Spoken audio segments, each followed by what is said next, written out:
Farmers from different European countries kept on protesting on Thursday, February 1st, on board their tractors to press EU leaders to do more to help them with taxes, rising costs, and cheap imports. In France, the European Union's biggest agricultural producer, after farmers have been protesting for weeks, complaining they face unfair competition from rivals due to varying environmental standards among EU states and setting up roadblocks on major roads over the last weeks, the government has dropped plans to gradually reduce subsidies on agricultural diesel and promised more aid. So sustainability is an aspect, but the war in Ukraine is also a major factor influencing these protests. So with regard to the war in Ukraine, a lot of protests are responding to EU's both internal and external response to the war in Ukraine. The EU externally has really tried to mobilize exports from Ukraine in a way to provide aid to Ukraine, but this has caused a lot of uproar and stir and discontent with farmers within Europe, specifically out of a fear of competition, whether or not, if Ukrainian imports are coming in at a decreased price that threatens the longevity and the productivity of their business, et cetera, or profitability of their business. Italian farmers joined the protest movement to press governments to ease environmental rules and shield them from rising costs and cheap imports. In recent days, they have blocked traffic with dozens of tractors near motorway access points near Milan, in Tuscany, and elsewhere.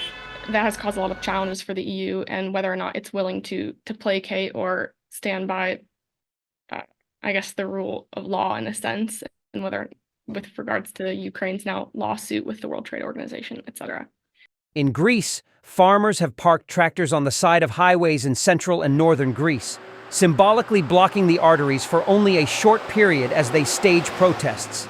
They are threatening to block highways for longer hours, risking transport chaos on the highway which links the north of the country with the south and cutting off the transport of goods.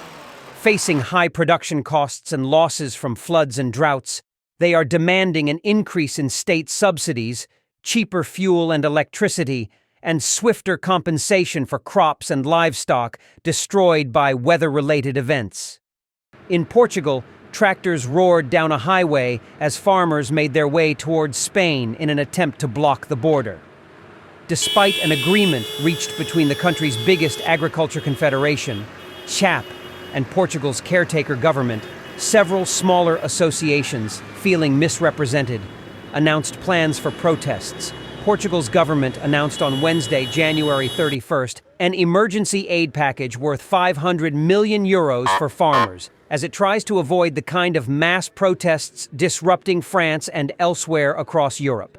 It seems that is where a lot of disconnect is occurring, where farmers are feeling like they're forgotten, they're not being included in the conversation. I think a lot of issues that you're seeing, particularly in the Netherlands with farmers after nitrogen crisis, is this feeling that they're being faced with great legislative procedural changes at a very large quantity, and they're trying to keep up. They're trying to make their practices more sustainable, but they're only being faced with either more legislation or even plans to decrease production. And I think that causes a lot of feelings of frustration.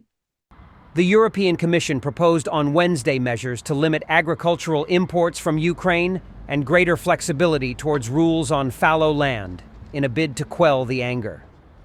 The Commission said it would extend the suspension of import duties on Ukrainian exports for another year to June 2025.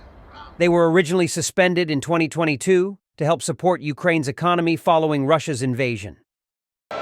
On Thursday, farmers threw eggs and stones in front of the European Parliament in Brussels, started fires near the building, and set off fireworks as they demanded EU leaders meeting nearby to help them with taxes and rising costs.